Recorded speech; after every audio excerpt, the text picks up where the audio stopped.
Hola, ¿cómo estamos todos en nuestras casitas? Agradecemos que nos vuelvan a ver. Agradecemos a nuestra amiga de siempre, mi queridísima Claudia Salinas. Estamos en su taller de arte café. Acuérdense, Luis de Magallanes 114A.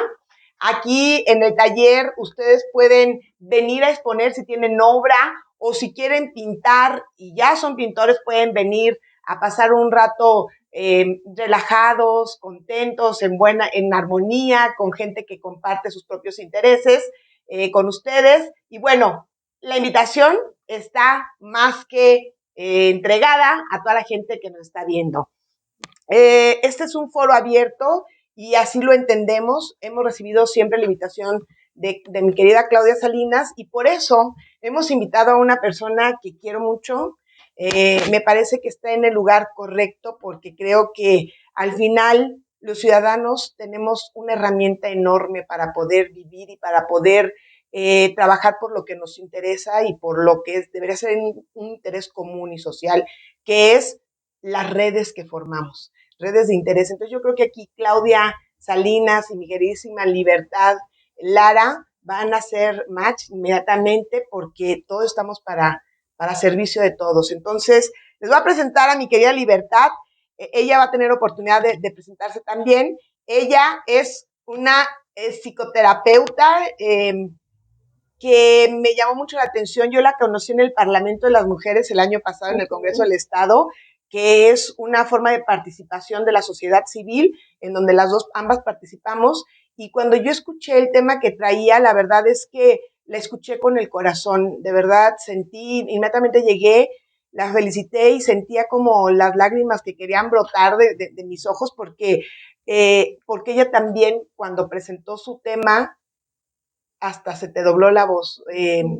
Dijiste algo así como, yo vengo a hablar por las mujeres que no tienen voz, no tienen reconocimiento, que ellas mismas no saben qué les pasa y que terminan muchas veces en suicidio. Entonces, por toda la gente, por todas las mujeres que ya murieron sin un diagnóstico de autismo. Y conforme pasó el tiempo, luego le invitamos a un taller para que pudieran todos presentar iniciativa, todas y todos, todas, porque eran puras mujeres, presentar iniciativas, y tu iniciativa llegó al Congreso del Estado, la formulaste correctamente y también quisiéramos en algún momento que nos platiques de qué va. Pero primero, para darte ya el micrófono, mi querida Libertad, quisiera que platicaras algo de tu experiencia. ¿Por qué tu profesión? ¿Por qué elegiste tu profesión? Que además llegas hasta el doctorado, estás ahorita trabajando en el doctorado con el mismo tema, como experiencia personal y por qué este tema que llevas al Congreso del Estado. Ok, hola a todos los que nos ven. Yo creo que es algo que nos conecta como con nuestra misión de vida. Yo definitivamente así lo entiendo. Mi primer carrera donde yo estuve estudiando fue la carrera de medicina, entré muy chica, entré a los 16 años y yo me enfocaba mucho en toda esta parte de neuro, cuando llevé neuroanatomía, cuando llevé neurofisio, yo estaba muy enfocada en esta parte de neuro, sobre todo también en genética, porque yo apelaba mucho sin saber en ese tiempo que yo era autista. Yo apelaba mucho a que para mí no era justo que cuando una persona tenía algo del neurodesarrollo o cuando tenía un daño cerebral, que ya se quedara así de por vida, que así como habíamos avanzado en injertos de piel para mejorar esta parte, debería de haber también para nuestro cerebro. Entonces yo recuerdo que en ese momento la doctora que estaba me dice, es que no, y yo bien plantada y aferrada, es que eso no existe, las neuronas son células que no se pueden, después de morir, no se pueden regenerar. Entonces, yo estaba bien aferrada, es que debe de haber una forma de reparar esa área.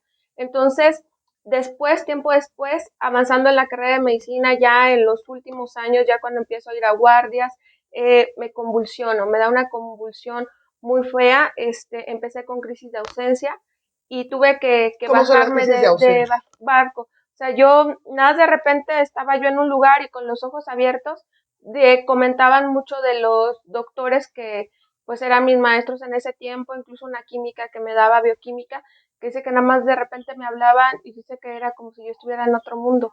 Me quedaba como paralizada viendo un punto y yo no estaba como presente. O sea que Eso es un es síntoma. un tipo de convulsión, y después me vino una convulsión más fuerte en donde me empiezan a hacer estudios, electrocefalograma, porque en un principio me querían llevar directamente a psiquiatra, porque decían que yo me había vuelto como loca, que esto era nada más psicosomático, y mi papá, que pues le daba un poquito al tema, dijo, a ver, no, yo conozco a mi hija, le está pasando algo neurológico, me traen para acá a San Luis, hacen los estudios, me atiende un gran neurólogo en ese tiempo, sigue siendo un gran neurólogo, que fue Ildefonso Leiva, y otro es el doctor Rubén en Ciudad Valles también, porque fue muy raro lo que me pasó, porque me dio una parálisis total, no podía controlar la lengua, es algo que nos puede llegar a dar a los autistas, hoy lo sé, por el tema de la saturación sensorial. Es un desgaste como el burnout que a nosotros nos da, que nada más nos da el apagón. En esta parte yo sobresaturé mi cerebro, incluso el neurólogo me dijo, escogiste una carrera que no es compatible con lo que tú traes, pero ahí todavía ni se dieron cuenta que era autista, porque algo que pasa en este autismo atípico, como el que yo tengo y le pasa a muchos autistas, en el autismo atípico, si no hacen este estudio multidisciplinario, si no juntan todas las pruebas y evalúan de diferente área, pues no se dan cuenta que somos autistas, o sea, nos van atendiendo aisladamente. Entonces hago una parada y yo dije, es que también dentro de medicina me regañaban porque pasaba la gente a consulta externa y nada más tienes que hacer los 10, 15 minutos y yo acuéstese, señora, y me platicaban todo y me regañaban, es que tenemos mucho, y me regañaban, pero yo es que la señora quiere hablar, es que trae un malestar, o sea, emocional. Entonces me di cuenta que a mí me encantaba escuchar a la gente, ayudarnos en estos padecimientos. Entonces hago esta parada, hice una parada de 2 años en cuestión de que me dijeron, es que necesitas reparar todas las áreas neurológicas. Entro ya, decido estudiar la carrera de psicología. Eh, Entro primero a ciencias químicas porque me gustaba todo esto neurológico de la investigación y esta parte. Dije, entro a químico farmacobiólogo, entré ahí a la carrera, pero en ese tiempo pues ya también me embaracé y era mamá, no podía. Admiro mucho el trabajo de la UASLP, pero todavía le falta mucho trabajo en la inclusión. Para las personas que somos neurodivergentes es muy complejo cumplir como todos esa. Entraba yo a las 7 de la mañana y salía a las 8 de la noche, básicamente todo el día ahí, porque entre laboratorios y las materias, entonces es muy complejo para las personas que somos neurodivergentes y me estaba llevando otra vez a tener esta crisis convulsiva. Entonces también tuve que hacer esta parada, tomé la decisión de entrar a psicología, trabajando mucho los egos, porque hay muchos mitos de que en la universidad en la que estudies, de que tiene mucho que ver en tu desarrollo profesional. Agradezco mucho a la Universidad Tangamanga porque sí hicieron las adecuaciones en base a las necesidades de que se requieren en este caso para una persona neurodivergente como yo. ¿Cuáles son esas? Esas adecuaciones también son las facilidades que dan los docentes en el estilo de aprendizaje. Las personas neurodivergentes, por ejemplo, algunas puede ser que se nos facilite trabajar en plataformas, otras no, que nos tengan que enseñar con ejemplos, los horarios un poco más flexibles, o sea, esta parte a mí me ayudó en este tema de las adecuaciones, o sea, el trato personalizado, las asesorías. Entonces agradezco mucho que me hayan permitido estudiar la carrera ahí, me gradué siendo el mejor promedio de la universidad. Desde el segundo semestre veo que está esta rama en psicología que se llama neuropsicología. Empiezo a trabajar ya desde segundo semestre con gimnasia cerebral, trabajando con niños y adultos mayores, y me enamoré. Me enamoré de lo que puede hacer la neuropsicología y sobre todo hoy en día que es una de mis especialidades, neurorehabilitación. Lo que puede hacer la neurorehabilitación para generar neuroplasticidad, y que estas áreas que yo les comentaba en un principio, Alicia, de que no era justo que no se repararan, que puedan ser reparadas a partir de la neuroplasticidad. También en algunos casos el uso de ciertos fármacos nos ayuda a poder facilitar este proceso. O sea, no tenerle miedo a los fármacos. Sí, hay procesos que son muy estigmatizados en el uso de fármacos, pero es necesario para ayudar a la producción de ciertos neurotransmisores y que ayuden a realizar la sinapsis. En los procesos de neurorehabilitación no todo puede ser tratamiento no farmacológico. Debemos de estudiar de manera multidisciplinaria cuál es el ajuste que necesitamos y en qué nos puede ayudar este fármaco, si es permanente o es transitorio. Por ejemplo, en casos de depresión, ya depresión mayor, que hoy en día a nivel mundial, como lo marca la OMS, es una discapacidad y es una de las causas de riesgo suicida que existe en todo el mundo, de lo que pasa en las personas que cometen suicidio. Entonces, a través de la neurorehabilitación también podemos ayudar a reparar esas áreas, a la producción de la serotonina, pero necesitamos un fármaco que nos ayude a producir esta serotonina o que nos facilite la recapturación de la serotonina, que es lo que nos hace estar como alegres, como que en bienestar. Exacto. Eso. Entonces, sí, pero las personas con depresión no, y eso se da mucho en el tema del autismo también por la falta de ajustes que necesitamos las personas con trastorno del espectro autista. Y entonces, cuando hablamos de multidisciplinariedad, la diferencia es que, y ahí voy a hablar de tu centro, ¿verdad? De que en un centro como el que tú tienes y que ahorita vamos a platicar de él, hablamos de especialistas que están en contacto ellos también con el paciente y con la familia, que luego es diferente porque resulta que hay personas que van con un especialista, luego van con otro, y sí están haciendo un trabajo multidisciplinario, pero entre ellos no hay retroalimentación. ¿Nos podrías hablar de este centro que fundaste? Claro, ese centro ya hay un trabajo desde hace 7 años, un trabajo que se ha ido haciendo de equipo multidisciplinario, formar redes de apoyo, porque para mí es bien importante. Yo no recomiendo, yo no voy y te digo, vete y tómate esto, ve con tal persona si yo no conozco. Yo siempre me pongo como conejillo de indias, entonces a ver si me funciona, yo voy y me cercioro que sí, o sea, sí se está haciendo el protocolo, entonces yo recomiendo. Me costó mucho trabajo crear estas redes de apoyo que sean sólidas, que apoyen y fortalezcan el trabajo de ciertos padecimientos, no solo en el trastorno del espectro autista, sino esta parte de la neurodiversidad y todas las patologías duales también que acompañan el trastorno del espectro autista. Hoy en día podemos decir, les puedo compartir con mucho orgullo que tenemos una red de apoyo multidisciplinaria bastante sólida, que eso es lo que me permite ejecutar mejor mi trabajo a la hora que hago las evaluaciones neuropsicológicas y para extender un resultado o un diagnóstico neuropsicológico. Definitivamente, este equipo multidisciplinario es de gran ayuda porque hay que ser también humilde, fíjate, Alicia, porque cuando uno estudia, y yo lo veo en muchas personas, sin juzgar a nadie, ni atacar a nadie, ni se sientan ofendidos, pero a veces nos ganan nuestros egos y no somos todólogos, o sea, hay una frase que dice, yo solo sé que no sé nada, pero no, otros no saben que nada saben. Entonces, yo avanzo y entre más avanzo, dijo, en la parte de la neuro, es un mundo, sobre todo en este paradigma de la neurodiversidad y en esta parte que me he enfocado del autismo, quien diga hoy en día, yo tengo la respuesta o la piedra filosofal del autismo, pues es una mentira porque el espectro es muy grande. O sea, podemos enfocarnos en ciertas áreas, nos vamos perfeccionando, pero si no abordamos de manera particular a cada paciente, vamos a estar bien perdidos y vamos a estar bien sesgados, como el tema de las mujeres autistas. Entonces, que el 80% es diagnosticada hasta a partir de los 18 años de edad. ¿Por qué? Porque se hace un abordaje de manera general y no se hacen los ajustes de acuerdo a la persona. Entonces, en base a mi trabajo... Platícanos, es que esa parte no la sabíamos y me dejaste impresionada con la información que traías. ¿Nos puedes platicar cómo se diagnostica al autista y por qué se necesita diagnosticar diferente a la mujer? Ok, ¿cómo se hace un diagnóstico? Igual debe de trabajarse de manera multidisciplinaria, de acuerdo al caso. Por ejemplo, en el caso de los niños puede entrar psiquiatra o puede entrar el neurólogo pediatra en esta parte porque mandan a hacer los estudios de neuroimagen. Como evaluadora y neurorehabilitadora, yo tengo que hacer un llenado de un compendio de ese tipo de estudios, cómo salieron en los estudios, si hay un tratamiento farmacológico, los antecedentes familiares, lo que decías, de dónde entra también las entrevistas con la familia, y trabajar durante varias semanas con nuestros pacientes, trabajar con el paciente.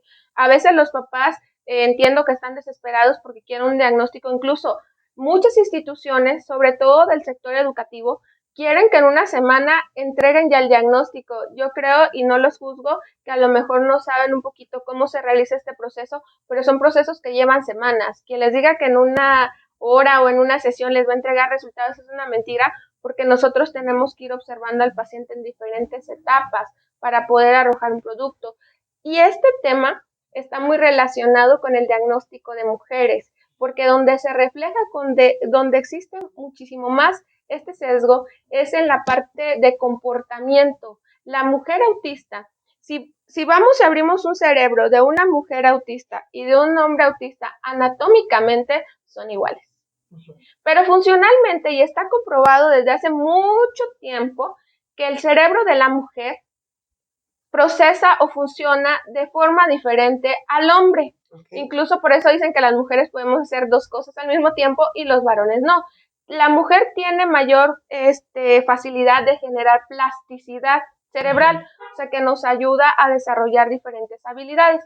En las mujeres neurotípicas pasa así, pero las mujeres neurodivergentes también.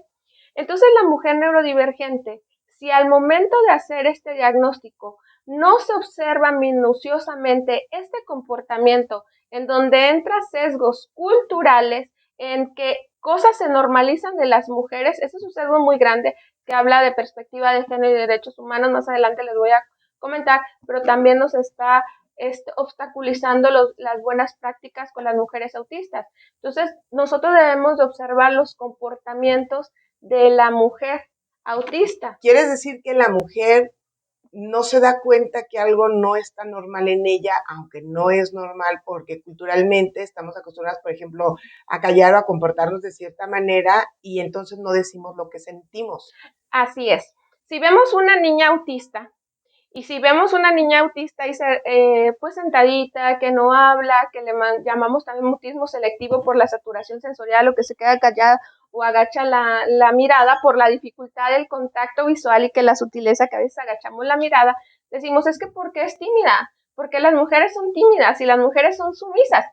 Pero si vemos este comportamiento en un niño o un adolescente, ¿qué le está pasando? Porque los niños son más inquietos, los niños hablan, los niños no son sumisos como las mujeres. Entonces estamos en un aspecto cultural, también sociocultural, que nos está dando este sesgo tan grande en el momento de las evaluaciones, de haber normalizado o de haber generalizado que estas características en las mujeres eran normales y en los hombres no. Entonces es romper también con este paradigma o estos prejuicios que se han hecho a nivel cultural de cómo debemos de ser las mujeres, porque sí es real, y si ustedes van e investigan, si se puede diagnosticar el autismo en mujeres en los primeros años de vida y ayudar a disminuir este sesgo, por supuesto que se puede. Si empezamos a dar este abordaje de manera integral también, en que observemos los comportamientos y dejar de normalizar ciertos comportamientos que han sido como un estereotipo que ha señalado a las mujeres. A ver, Libertad, yo quiero retomar aquí un tema que estábamos platicando porque justamente siempre que te veo, siempre te pregunto cómo va el asunto de la iniciativa y ahorita voy a pedirte que hablemos de la iniciativa, pero quisiera que al final, que una vez que entendiéramos el problema, pudiéramos entonces decir de qué va la iniciativa en el Congreso del Estado. Pero aquí es importante denunciar ante todo el público, que estoy segura que debe de haber muchos papás y por eso es que hacemos mucho estos programas, muchos papás que no sabemos qué está pasando, que no sabemos observar a nuestros hijos, que pensamos que la adolescencia, ya lo hablamos con Lucero, pensamos que es la adolescencia, está chiqueado, muchas cosas que tienen que ver con un prejuicio y no un diagnóstico. Entonces, platicábamos de cómo estás colaborando, te están colaborando centros que atienden el asunto de los suicidas, porque de eso hay un registro. Sin embargo, tenemos que denunciar que en el asunto de la salud pública no hay un registro de las personas que están diagnosticadas tanto como atención dispersa como autismo. Y esos son los diagnosticados, porque tampoco conocemos el espectro ni los síntomas como para que pudiera haber un diagnóstico mayor, porque si diagnosticamos entonces vamos a tener un número muy acrecentado y como bien dices, una parte de las comorbilidades de estas neurodivergencias o neurodiversidad es el asunto de la depresión. Entonces, si se llegan a diagnosticar y entrar en el tema de salud pública, pues entonces tendríamos que destinar un recurso económico mayor quizás que hasta para los diabéticos o los hipertensos, que son enfermedades crónicas para el mexicano muy importantes, pues un recurso para estas personas que, bueno, tienen un tipo de discapacidad, ¿no? ¿Qué nos puedes decir al respecto?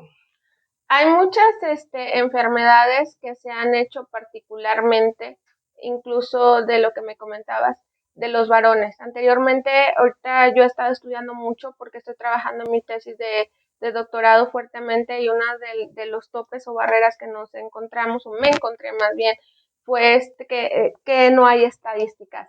Al momento de abrir como estado muestra, tomé al estado de San Luis Potosí para poder desarrollar mi tesis en el establecimiento de políticas públicas y atención a riesgo suicida en personas con trastorno del espectro autista. Y me van a decir, pero tú cómo me estás diciendo que están en riesgo suicida. Ok, hay una correlación muy grande entre el riesgo suicida o las etapas que tiene este tema del suicidio y lo que lleva a una persona a quererse quitar la vida. Una correlación muy grande en lo que experimentan actualmente los adultos y sobre todo las mujeres autistas por la falta de adecuaciones. Creo que va desde un aspecto en crear conciencia, visibilizar y sensibilizar estos temas. Tú comentaste el tema de la diabetes. También ayer vi cómo publicaron en un foro que está muy estigmatizado que una persona que tiene una enfermedad mental que ya es permanente tome medicamentos. ¿Por qué? Porque se van a hacer adictos o que no los necesitan, están locos, que pueden salir adelante también en estos temas de neurodiversidad, que requieren medicamentos que les ayuden a regular ciertas áreas cerebrales o que ciertos neurotransmisores, pero es como si le dijéramos a las personas con diabetes que no se tomen sus medicamentos. No es por ello, si hablo, ojo, no estoy estigmatizando, yo creo que estamos en la lucha desde muchísimos lugares y desde sus trincheras, y es admirable las luchas, pero debemos de tener también una cultura de este concepto más amplio, que el autismo es un espectro y es un espectro bastante grande, y hay que crear conciencia sobre las consecuencias de un diagnóstico tardío, de la falta de adecuaciones por el desgaste que hay cuando no tenemos adecuaciones, y yo creo que es de las cosas más difíciles de la vida. Nuestra dificultad está en comunicar o saber comunicar. Para poder entablar un diálogo como lo estoy haciendo ahorita, yo ya hice muchos ensayos mentales de las probabilidades, porque si no yo no me podría poner a hablar así contigo, porque soy autista. Hoy lo entiendo, porque hacía o porque me aterraba, de repente me quedaba callada y ya no hablaba. ¿Por qué? Porque a nosotros nos da terror como estos nuevos escenarios.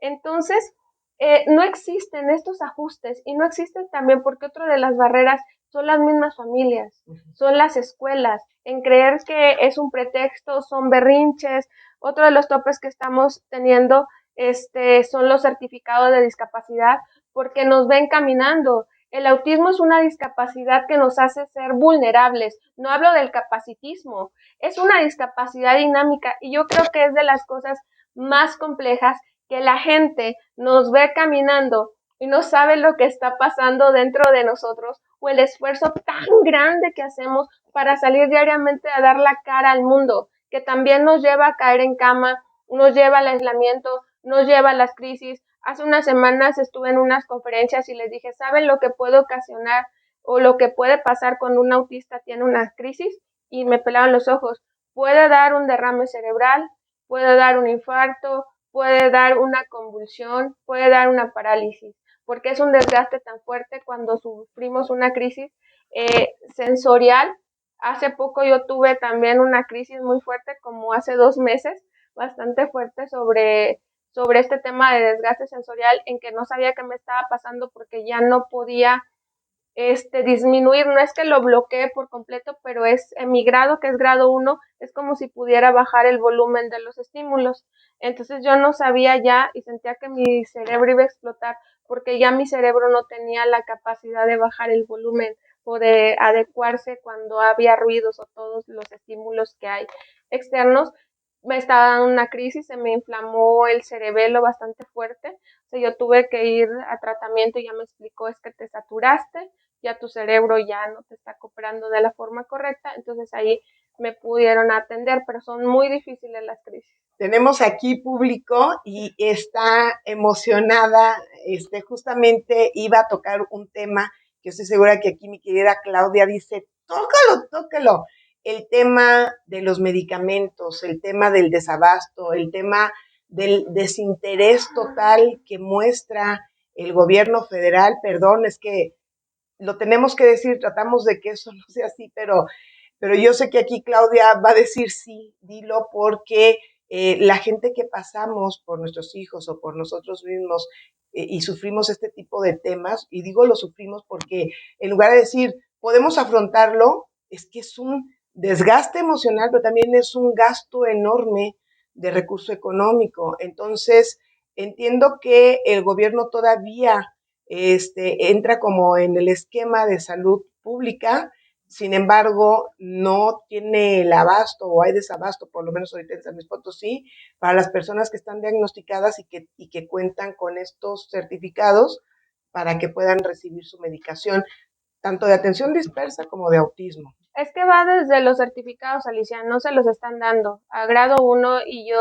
apelé, dije, no es por mí, porque muchos comenzaban a juzgar, incluso a criticar que yo, Ay, uno, de que no era autista porque no se me nota. Entonces, antes podría decir que sí me afectaba un poquito más porque yo tuve un diagnóstico tardío, pero es como si me dijeran, no eres neuropsicóloga.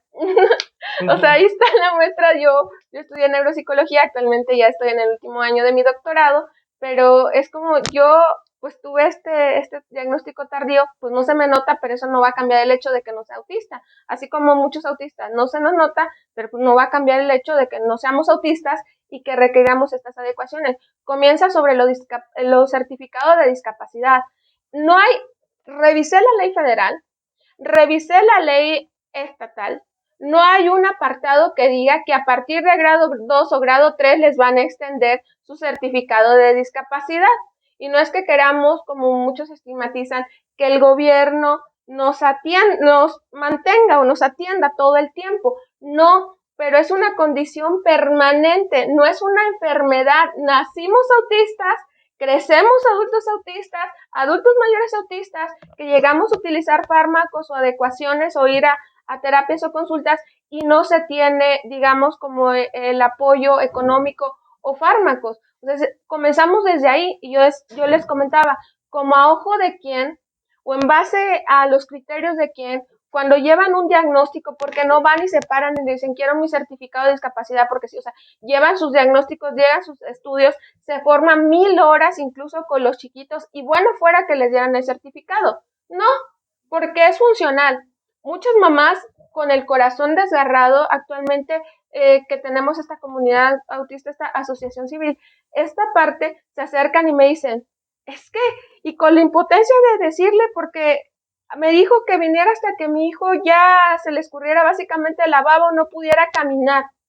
Cuando se trata de que no lleguen a ese deterioro, y niños que hablo que niños de 4 o 5 años. O sea, ¿me quieres decir que si un niño diagnosticado tempranamente se puede medicar, es posible prevenir que pueda haber consecuencias mayores por el tema del espectro autista? O sea, ¿podría mi hijo, que hoy tiene grado 1, en el futuro empeorar su condición por falta de medicación? Totalmente, y no solamente, Alicia, de falta de medicación, sino falta de adecuaciones o de intervención de acompañamiento que necesitamos las personas autistas.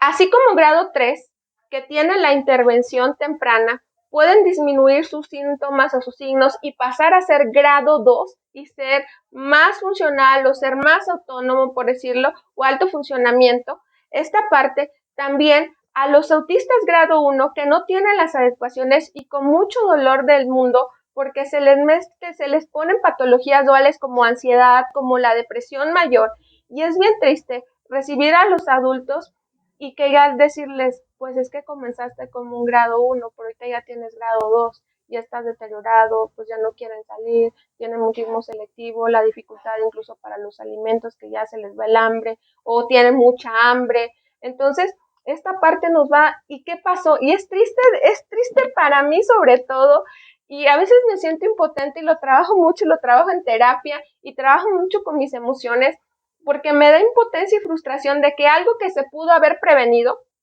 así como el riesgo suicida, así como estas ya patologías duales que no hay reversa porque la depresión mayor no tiene cura, son funcionales y todo con el medicamento, incluso hablando en las personas que son neurotípicas, pero no tiene cura. Entonces, ¿por qué cuando naces siendo autista y que tienes un autismo atípico, casi es una profecía autocumplida que te vas a deteriorar y vas a caer en un riesgo suicida porque no vas a recibir las adecuaciones? Cuando se puede prevenir, y en lo que debemos de trabajar es en la prevención, desde los primeros años de vida. ¿Por qué quieres atenderlo ya cuando tenga la crisis? Y este tema de salud y los programas de salud están enfocados, y si revisa los programas de salud, porque ahorita en el tema de salud mental en mi doctorado revisamos los programas, gran parte están enfocadas en la prevención, que está en la atención de primer nivel, el tema de la salud. Entonces están en la prevención. Entonces, ¿qué estamos haciendo? Si en ese primer nivel de atención en el sector público no te están dando la atención, claro, no te están dando tu certificado, no te están, entonces tienes que llegar ya a un tercer nivel, cuando llegas a un riesgo suicida, que tengas que estar en la clínica, entonces aquí ya te vamos a empezar a atender, cuando todo esto se puede prevenir desde los primeros años de vida. Entonces, a consideración también de quién, dentro del doctorado en mis compañeros de otros estados, algo que estamos viendo es que, sin juzgar, en las unidades que están, no hay equipo que esté verdaderamente preparado para atender las causas, y vuelvo a lo mismo, los egos. Si yo, Isis Libertad, me paro y hay y no solamente que yo, o sea, sí que vayan y trabajen con la población, y yo digo, bueno, es que yo quiero y yo voy a hablar desde mi perspectiva de las personas que tienen discapacidad visual, pues me voy a quedar muy corta. Claro. Por más especialista que tenga en esa área, yo no tengo esa discapacidad. Ahora, en mi caso, yo he estudiado, sigo estudiando, soy población, trabajo con población, no es que me escuchen a mí, porque lo que yo quiero es que escuchen y conozcan los rostros de las mujeres autistas y niñas autistas que han estado por muchos años en el anonimato, porque es muy difícil, y que conozcan sus rostros y que den la oportunidad de narrar sus historias, que son desgarradoras, que llegan a decirme, ya no sé si quiero un diagnóstico, ya estoy tan desgastada, ya. Muchas son madres y muchas dieron a luz hijos autistas, son madres cuidadoras autistas y tienen hijos autistas. Fíjate qué interesante, porque ahora en la marcha autista del fin de semana, encontré una amiga que me decía, yo más o menos seguí su caso porque dijo, pues que mi hijo es autista, le costó mucho trabajo decirlo primero. Y después, ahora que la encontré, dijo, ¿y qué crees? Ahora que reviso lo que es el autismo, pienso que yo tengo autismo. Y me he encontrado muchas mujeres con atención dispersa que dicen, ahora a partir de que tuve que identificar qué es lo que tiene mi hijo o mi hija, me doy cuenta que yo lo tuve y que me normaron mis papás, y como las mujeres somos más obedientes, no todas, me normaron, y entonces me callé los síntomas y me adecué a un mundo que no era el mío. Y me lo dijeron en una entrevista, una mamá, entre llanto. O sea, porque ella sintió el dolor de una paciente que debió ser atendida, pero en lugar de eso fue callada. Y entonces ahora con su hija le está dando otra oportunidad que ella no tuvo para ser quien es, desarrollar su identidad, pero además darle la atención que requiere por el padecimiento. Bueno, pues no es que no es un padecimiento, es una condición de nacimiento, ¿no? Y que además yo pienso que para lo que se podría tener, pues es una condición, en los casos que yo conozco, muy funcional, muy funcional. Entonces, por último, quisiéramos preguntarte, ¿de qué va tu iniciativa? Y si nos pudieras compartir al público, yo la conozco, pero si pudieras compartirle al público de qué va y cómo va el asunto de que pueda ser aprobada o no por el actual Congreso. Ok, ha sido un trabajo muy arduo, Alicia, tú me viste, de hecho ya me estaba bajando del barco porque pues soy autista, ya muy desgastada, sobre todo en estas juntas que se han tenido o este trabajo, de toparme todavía con especialistas a los cuales se les consulta para ver si esto avanza o no avanza, y que digan, pues es que nosotros vamos muy atrasados en el tema de la salud de los autistas, y yo digo, pues en manos de quién estamos. O también dicen, no es cierto, no hay evidencia científica. Por Dios, vayan, investiguen. De hecho, hace pocos días, como sigo trabajando en este tema, sigo estudiando, estuve revisando en otros países lo que estaba diciendo España. Y dije, wow, qué increíble. Se creía en un principio que el sesgo era más común en varones que en mujeres. Por 4 varones, una mujer. Después avanzaron unos años por ahí desde el 2020, 2022, en el que se dijo, no, ya no es 4-1, ya es 3-1, porque empezaron a trabajar en incluir esta perspectiva en las adecuaciones de mujeres. 2023, finales de 2023, 2024, este sesgo estadístico que se sacó en el 2022, que el del 80% de las mujeres es diagnosticadas a partir de los 18 años de edad, 80%, y les vuelvo a repetir, y si no les cae el 20, Dios mío, ya no sé en dónde estamos parados. No estamos hablando del 50, no estamos hablando del 60, no estamos hablando del 40, estamos hablando del 80% de las mujeres autistas que tienen un diagnóstico tardío, hasta a partir de los 18 años de edad, cuando en comparación a un hombre se les empieza a atender los primeros años de vida, se les diagnostica los primeros años de vida, el 80% de las mujeres no tienes este derecho, no, aunque vayan y las lleven, que vean muchos papás, porque sí pasa, me llegan a consulta ahí en pues al centro y me dicen, es que ya fuimos y le pusieron ansiedad y yo veo que mi hija no mejora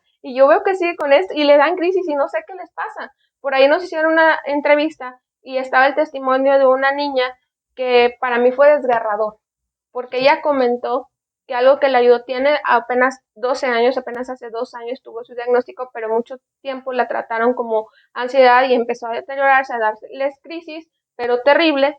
Entonces ella dice, a mí me pegaban, y me pegaban porque pensaban que era berrinche. Entonces, ahora que ya sabe mi familia, una niña de 12 años, sabe mi familia que soy autista, me ayudan cuando tengo crisis, ya no me pegan. Entonces, estar luchando con mujer, con crisis, aguantarte que porque dicen, es que porque eres histérica, está loca, es desgastante, es desgarrado. Son cosas que se enfrentan o nos enfrentamos el 80% de las mujeres con un diagnóstico tardío, viendo nuestra vida pasar. Luego te van etiquetando porque te van atendiendo, no, pues es que es bipolaridad, es esquizofrenia, trastorno límite de la personalidad, y dices, pues como que encaja, como que no, y yo digo, ¿van mutando o son transformers o qué pasa en esta parte? No es un trastorno, es un trastorno, entonces van trastornándose o qué pasa. Es porque no hay este enfoque o en las van mujeres. Tratando de regularse y no pueden, entonces caen en otro, porque en no pueden otra, ser. Pero al final de cuentas, para poder erradicar ciertos síntomas que son críticos en el trastorno del espectro autista, se debe, y en cualquier área, tienes que conocer la raíz para poder hacer las adecuaciones. Entonces, cuando ya empiezan, y yo les pongo mi caso, a mí me daban muchas crisis, pasé por muchísimas cosas, un día espero tener la oportunidad de hablar particularmente de todos los experimentos que hicieron conmigo, de que me fueron dando más y más cosas, medicamentos, hasta que yo dije un día, pues bueno, acepto lo que me están diciendo, pero yo no entro en este cuadro porque yo no soy así. Entonces, poquito, me decía el doctor, poquito, pero porque no sabía él qué estaba pasando. Ya cuando se hace este estudio, cambió mi vida por completo, pero fue un enfrentamiento bastante fuerte el saber que soy autista, de llanto, pero un llanto verdaderamente sanador, de mi familia entender ciertas conductas, mi familia como chiviada, como discúlpame, mis papás, yo no sabía, desde niña tú siempre fuiste así, o sea, el tema de que tenemos el sueño como un poco alterado, me dice mi mamá, desde niña tú siempre fuiste así, mi papá también, me decía, fue muy complejo trabajar contigo, te enseñé porque tú no hablabas, no, usted le quedabas viendo a la gente, o sea, cosas que tenemos, yo lo tuve desde niña. No te imagino sin hablar, quedándote viendo a la gente. No, me les quedaba viendo, o sea, no le hablé, y era muy complejo, dice mi papá, porque pues no podíamos avanzar contigo, no sabíamos qué estaba pasando. ¿Tu papá es maestro? No, mi papá es ingeniero, pero mi papá me ha ayudado, híjole, ha sido la persona que más porque me conoce, porque se involucró, incluso para entrar a la primaria fue todo un cohete. Pero bueno, les comento, espero tener un día de platicar mi historia, pero volviendo al tema. Entonces, si no nos cae el 20 de que es un sesgo muy grande, que hoy en día España, porque no hay estadísticas, en nuestro estado tampoco tiene estadísticas y toma bastante tiempo tener estadísticas. en estos estudios que han hecho ya regulando y que España ya tiene un centro encaminado para las mujeres y tiene por ahí también sus coloquios específicamente el autismo de las mujeres, que espero en México tengamos esa oportunidad y que San Luis pueda ser pionero en tener nuestras jornadas para las mujeres autistas y dedicar este espacio para el estudio del autismo de las mujeres. Dijo España, ya sacó sus comunicados, que este sesgo, incluyendo este sesgo del 80% de las mujeres, en esta probabilidad no es de 4-1 ni de 3-1, es de 1-1. Por cada hombre autista existe una mujer autista también, incluyendo este 80% del sesgo. No es que sea más común, simplemente ahí entraron muchos temas de estereotipos, incluso se sigue abordando el color azul, a veces yo sigo viendo esto, que muchas personas siguen trabajando en el color azul. Yo no estoy peleada con este tema, yo soy autista. ¿Y de dónde viene eso del color azul, Nadia? Pues de un estereotipo, Alicia, que el azul es lo masculino y que era más común en varones, así como anteriormente no les permitían usar a los hombres rosa, y en este paradigma de la neurodiversidad yo digo, pues usa el color que quiera, o todos los colores, si a ti te gusta el azul, úsalo, pero no lo pongas como o que es el color del autismo, porque ese azul está encaminado a lo masculino. Qué interesante, yo pensé que era relajante. No, ese azul está encaminado a este tema, que este padecimiento es de niños y que por eso tiene que ser el color azul. Incluso muchos especialistas que es que esta área solamente la podemos evaluar ya que entramos en este campo de la investigación,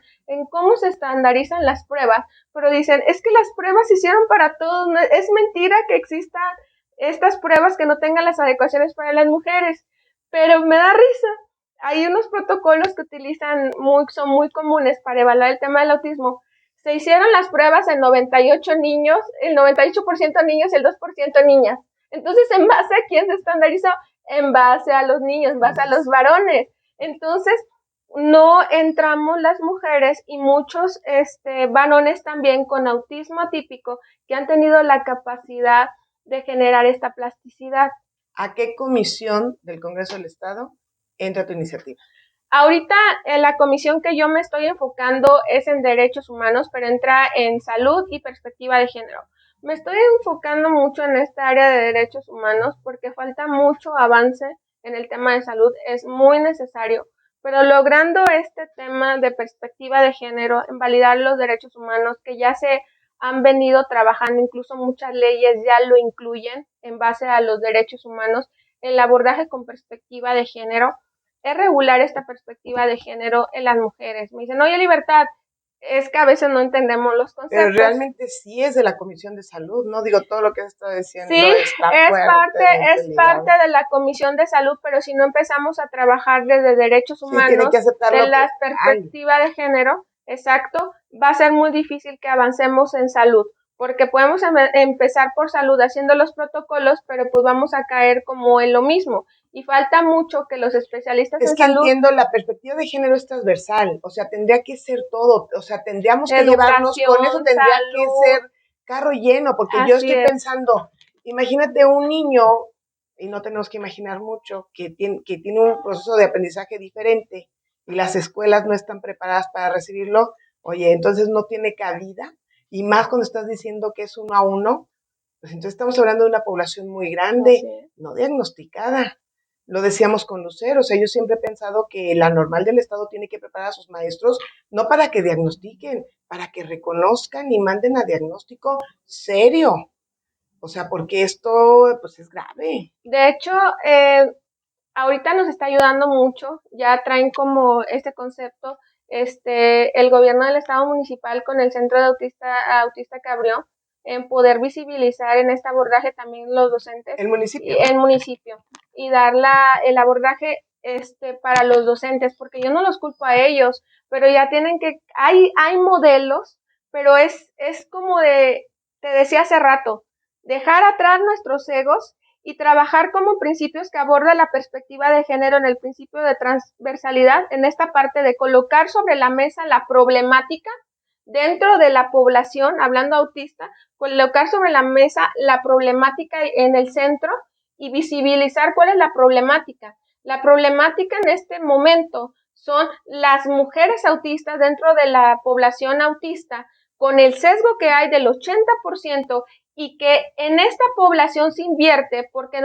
personas neurotípicas el riesgo suicida o el suicidio es más común en varones. En población autista esto se invierte, el riesgo suicida es más común en las mujeres por la vulnerabilidad, la falta de adecuaciones y es más común que una mujer autista caiga en riesgo suicida. Aunque esto lo estás trabajando como hipótesis en el trabajo, porque entiendo, no hay registro, entonces es muy importante tener registros y eso también tiene que ver con una política pública. O sea, si no lo reconoce la ley, pues ¿cómo puede ser una política pública que se mantenga independientemente de los gobiernos? ¿Me explico? En nuestro Tendrían que reportarse. estado y a nivel República Mexicana, tomé de hecho hay un caso que hicieron por ahí en el Estado de México, y creo que también lo tiene Querétaro, también está avanzando mucho Querétaro en este tema de atención del autismo. Sí tienen estudios de artículos de investigación, pero yo para poder llegar a esto tomé un artículos modelos que ya hicieron una corrida del riesgo suicida de otros países, tomando en cuenta también el artículo que hicieron en la Ciudad de México y en el artículo que hicieron también en Querétaro, y también por parte de la UNAM hay una doctora que está encaminada también en esto por el sesgo tan grande. Tomé como casos modelos de estudio que ya son verificados, que sí, o sea, sí esto, pero no están con el sesgo cultural con de el cada sesgo, país, porque pues, México exacto. es otro rollo, México ¿no? no tenemos todavía como un centro estadístico que nos permita tener las estadísticas reales de cuánta población autista hay. En el 2016, que se sacó la ley general a nivel federal del autismo, se hizo nada más ese censo en el 2016. De ahí no ha habido otro censo estadístico a nivel República Mexicana ni a nivel estado de cuántos autistas hay verdaderamente. Ahora, estamos muy sesgados porque así yo tomo, por ejemplo, lo que estamos trabajando aquí en la ciudad, va a estar muy sesgado porque el mayor número de autistas está en la Huasteca Potosina. Allá hay muchísimos autistas y siguen haciendo autistas. Este tema también es multifactorial de por qué nacen autistas, si la contaminación, si la herencia de las mujeres, son muchos los factores que engloban, pero es real que en la Huasteca Potosina está el mayor número de autistas. Entonces, si yo hago mi sondeo aquí nada más en el municipio, o sea, San Luis Potosí capital, pues va a haber un sesgo muy grande porque voy a hacer lo mismo, voy a dejar de lado a los de la Huasteca Potosina. Por eso mi objeto de estudio es todo el estado. Oye, pues mira, que hablamos con Lucero, platicamos de cuál es la situación en atención, en trabajo de campo, en colaborar con padres de familia, en capacitar a personal de servicio que atiende a los niños con autismo, pero qué interesante también esta otra parte de modificar las leyes, de hacerlos visibles. Quiero que sepan que el trabajo de Libertad es, pues yo diría que pionero, el trabajo de investigación en San Luis Potosí sobre el autismo y lo que pretende alcanzar impactando las leyes del Estado. Yo de verdad creo que el sacarlo de la Comisión de Salud no es algo prudente, pero entiendo que es también una estrategia para que pase la iniciativa en esta legislatura, pero tenemos también que decirlo, que es sorprendente que esta comisión a la que le toca directamente no pueda ver la necesidad que hay de una ley que atienda porque una vez que lo reconozcan en derechos humanos, y esperamos que en la siguiente comisión, si está en nuestras manos, lo vamos a trabajar, tiene que ser transversal. Todo lo que es perspectiva de género es transversal, y yo sé, y la intención aquí de invitarte y de mover este programa lo más que se pueda, es que ustedes, como nosotros somos potosinos, potosinas, muchos de ustedes dudarán si sus hijos no tienen autismo o si lo tienen, porque no lo saben. Otros ya tienen niños diagnosticados y están viviendo y están padeciendo hasta el duelo, porque hay un duelo, una vez que hay un diagnóstico hay un duelo, y hay mucha gente que no acepta que esto esté pasando con su familia. Entonces, sin embargo, esperamos que todos, sea cual sea la situación personal en cada casa, en cada familia, colabore en exigir los derechos que le corresponden a las personas que nacieron con esta circunstancia y que tienen tantos derechos como quienes nacen con otras, porque nadie nace perfecto, o sea, todos tenemos algo y todos tenemos derecho a lo mismo, entonces, pero no todos tenemos las mismas necesidades. La comunidad autista necesita de nosotros, están formando una comunidad más grande entre asociaciones, entre fundaciones. Invitamos a que ustedes investiguen. Ya presentamos la Fundación de Lucero, la Asociación Civil. Ella aclaró y dijo, nosotros atendemos, no damos diagnóstico, y en ese programa dijimos, Libertad diagnostica. Entonces, si pudieras compartirnos tus datos, Libertad, ¿dónde te puede buscar la gente que nos esté? Claro que sí, estamos en calle Charro Mexicano 221, ahí pueden encontrar la comunidad autista Libertad Cerebral. Estamos a 2 cuadras del Walmart Muñoz, estamos enfocados dando este enfoque de perspectiva de género que ha sido muy juzgado, muy criticado. Muchos me dicen, es que ¿cómo evalúas, cómo diagnosticas? Pues sigo los protocolos y en base al manual de diagnóstico lo hago, pero les repetía hace un ratote que no podemos hacerlo en una sesión, tenemos que ir a esta cuestión de ojo clínico también, de trabajar sobre todo con las niñas y mujeres autistas para poder arrojar buenos resultados y darnos cuenta si están dentro del espectro. Se hacen entrevistas, su historia clínica, su historial que ellas han tenido, sobre todo en las mujeres autistas y algunos varones, pero tenemos este enfoque de perspectiva de género arropando a las niñas y mujeres es también un tema de violencia, Alicia. Tristemente, o sea, es un tema de violencia. Hace rato tú comentabas la comisión o hablando de este tema legislativo de salud, ellos no son especialistas en el tema. Desgraciadamente, a la hora de consultar para que estas leyes procedan, consultan especialistas del sector público que no se han actualizado, que están de que si te doy el certificado de discapacidad izquierdo, yo no te lo doy porque yo así, y no son personas verdaderamente que están trabajando y comprometidas. Porque, exacto, no es que no sepan, yo admiro y yo la verdad he estudiado mucho, pero soy honesta. Si yo no hubiera quedado solamente en los libros, si hubiera estudiado así como hasta mi doctorado y allí sí sabes, y me hubiera parado ahí a decirles, les hubiera dado en la torre a la población porque no estarían las adecuaciones. El trabajo de campo, como dicen, la práctica hace al maestro, claro. Eso es lo que verdaderamente me ha ayudado muchísimo.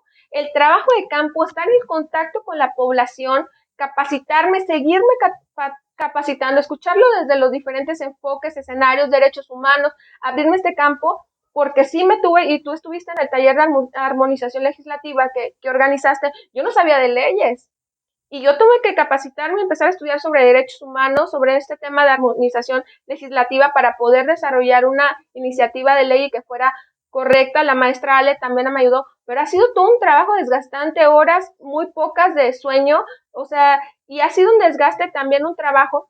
Entonces, a la hora de consultar, y les digo, tampoco consultan a la población, van y los consultan a ellos y dicen, y sus asesores van y les dicen a los diputados, y los diputados dicen, pues es que esto no procede porque ellos dicen, pero aquí la cosa sería que se pusieran en la mesa de trabajo las mesas de trabajo a la población autista. Y a la academia, porque la academia ahora sí que tiene otros datos. Así es, y a los especialistas que estamos trabajando con población autista, que en eso no que caigamos en lo mismo porque no vamos a sacar el buey de la barranca. Es que, ¿sabes qué?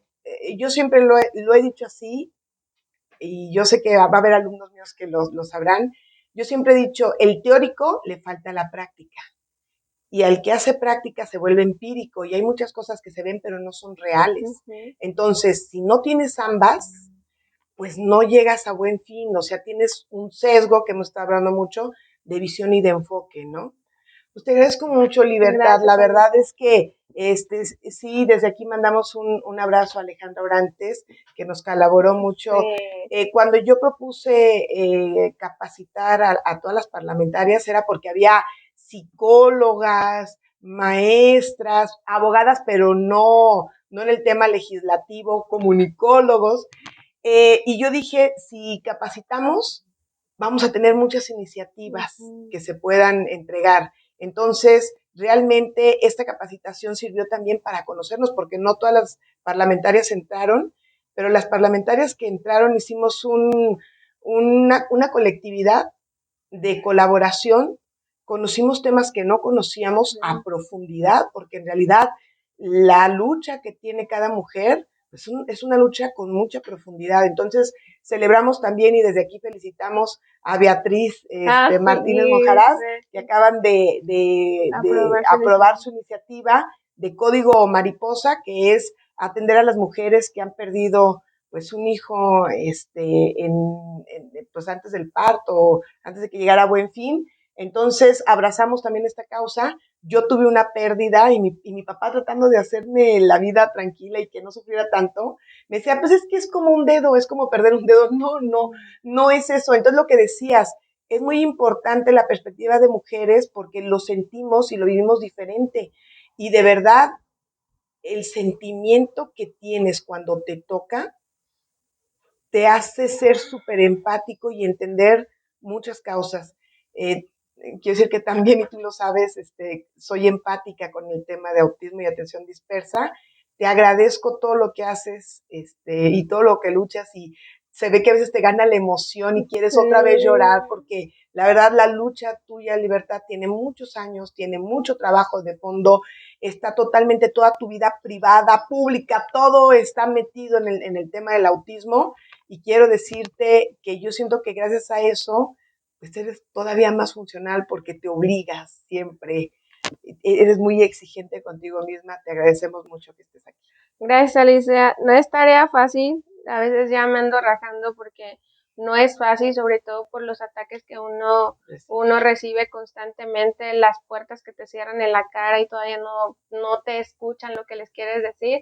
Y cuando tu fuerte pues no es como saber comunicar, es frustrante estar presentando como esta problemática o de otras áreas también y no ser ni siquiera escuchado o no ser ni siquiera atendido. Ha sido un trabajo muy fuerte en mí, en reponerme, en salir a la calle también, en decir, ok, no me voy a dar por vencida en esta parte. Mi trabajo comenzó, muchos me dicen, es que si no, ya van a salir, ya vienen, se renuevan y que las campañas políticas, pues es que mi lucha no empezó cuando yo me subí al Parlamento, o sea, yo soy autista, mi lucha empezó desde que nací, hace 35 años.